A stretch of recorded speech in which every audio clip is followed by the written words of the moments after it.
Lo primero es considerar el modelo de orden 2, el cual podemos ver en la imagen.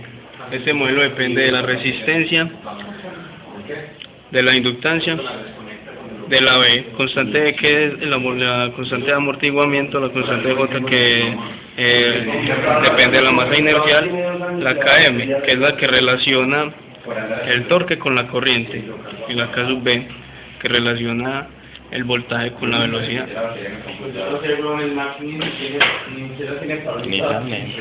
Entonces, para obtener las primeras dos constantes que se han obtenido en el modelo son resistencia e inductancia, las cuales fueron medidas directamente con un tester, no es el tester, uno especial para medir inductancia. La resistencia fue medida con un tester como estos. Bueno, esas fueron las primeras dos constantes obtenidas. Posteriormente se implementó un sensor en herradura infrarrojo y se acopló un disco ranurado al eje del motor.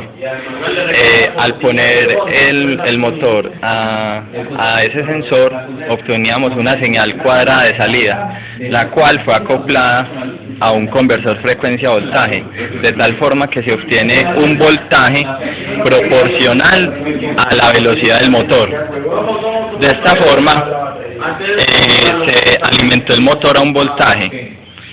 Al alimentar ese motor a un voltaje, medimos la corriente de armadura que pasaba por ese motor y medíamos con este sensor la velocidad a la cual iba el motor. De esa forma se obtiene, se puede calcular el voltaje que se induce en la armadura y es posible relacionar ese voltaje que hay en la armadura con la velocidad que lleva el motor.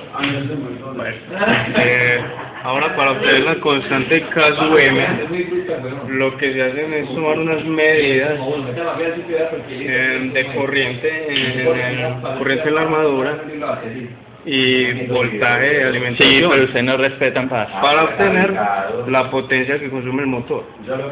Luego, conociendo que potencia del motor es torque por omega, ya sabemos cuál es la velocidad que lleva el motor y de ahí podemos despejar el torque. También conocemos la corriente y relacionando estas dos constantes podemos obtener la constante K sub M, que relaciona el torque con la corriente. Bueno, posteriormente procedimos a realizar escalones al motor con un interruptor y de esa forma obtuvimos varias gráficas similares a las que observamos. Medimos el tiempo de estabilización y la ganancia del sistema y obtuvimos una función de transferencia de orden 1 experimental, la cual podemos observar en esta ecuación. Vale.